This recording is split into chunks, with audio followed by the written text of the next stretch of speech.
ajja kubeera mukwano gwange emirembe n'emirembe. Girls, come here for you can walk. Stand up and come, my daughters. Baana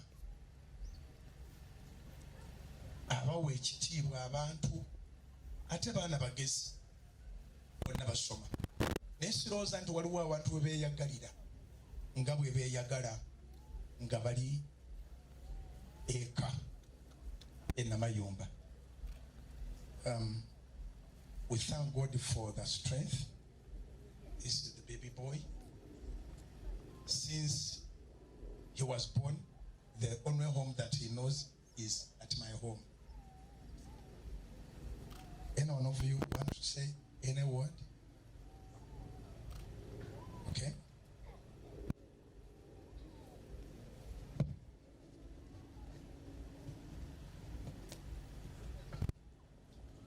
Praise God, everyone. My name is Nkunda Vivian, the firstborn child of the late Muhuumuza Richard Muhuumuza and my mom, Yeewadeyo. I thank God for this day, though it's very sad that he has gone away like this. He has been a patriotic man who had love and pride for his country, who loved his children so much, who loved his beloved wife. He cared for us unconditionally.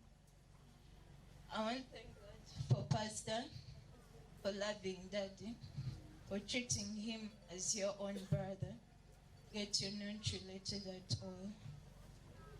He has not been his driver or bodyguard. He has been a friend.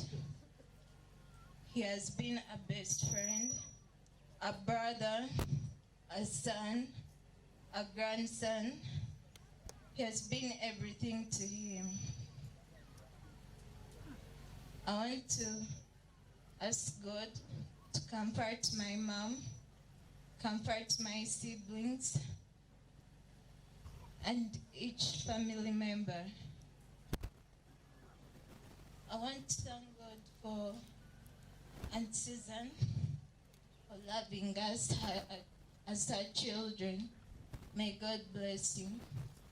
All the church elders, thank you so much. May God bless you.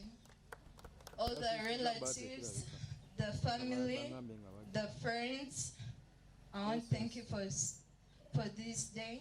I want to thank you for attending.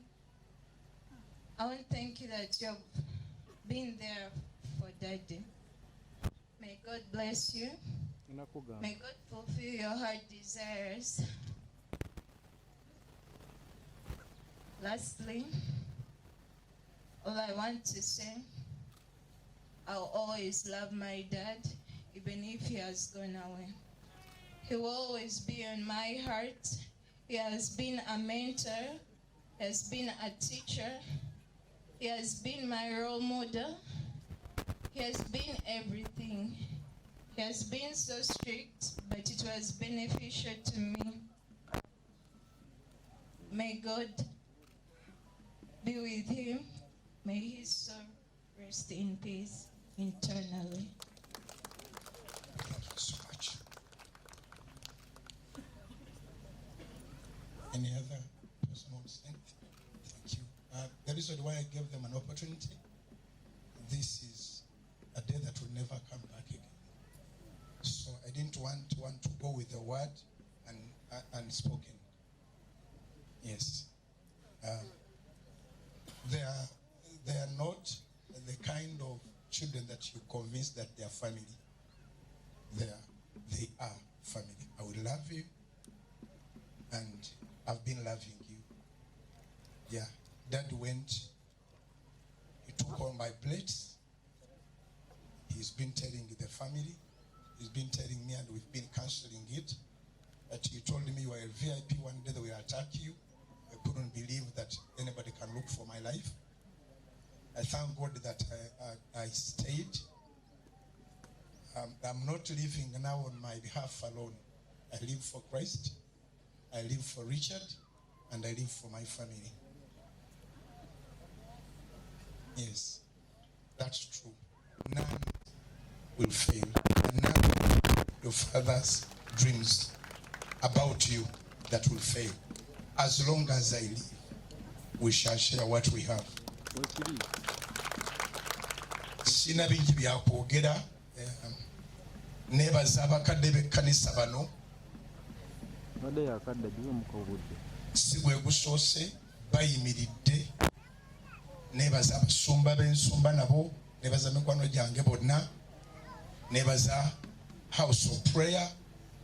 Akati service gye ziri zitambula badde tuli mu bulumi, naye ate mu bulumi bwaffe tubeeramu n'obugumu nti gye tulaga tumanyiyo. Njagala kwebaza omukulembeze w'eggwanga olw'okubanga emirembe mwegiri mu ggwanga. Emirembe mwegiri mu ggwanga. Richard omulimu gw'abadde akola gwa kukuuma ggwanga. Yalayirira bintu bibiri, Katonda n'ensi ye. Era ekimu ku byo kyekijjeewo obulamu, kyekimuviiriddeko okuwaayo obulamu.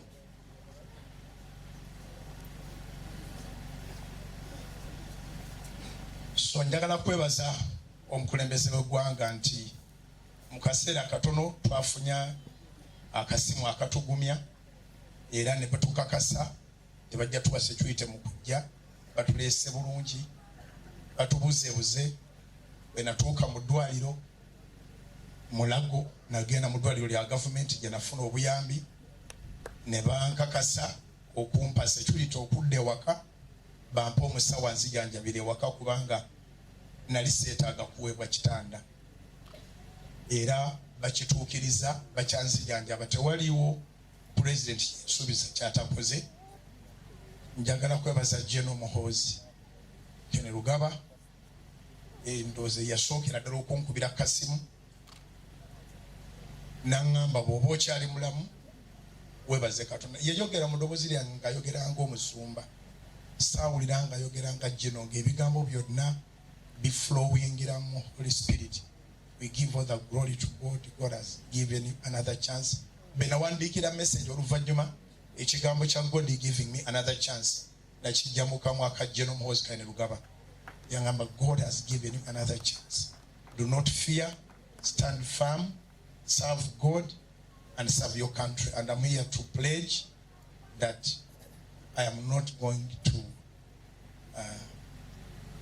kanjogerera Uganda lwe lunyangwira. Sigenda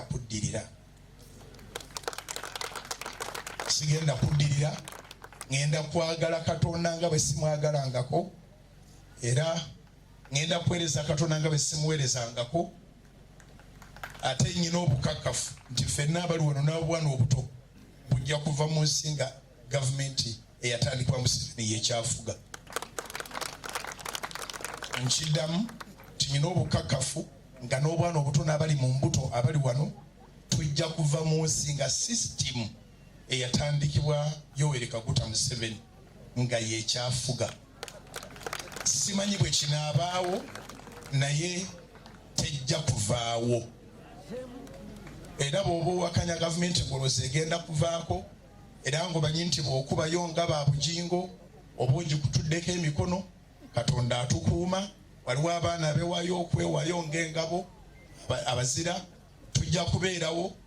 Atatwagala luliba lumu nga otwagadde. Mu Uganda kati okulokoka kwa mirundi ebiri. Kkiriza Yesu owone Geyeena, kkiriza NRM oleete emirembe mu Uganda.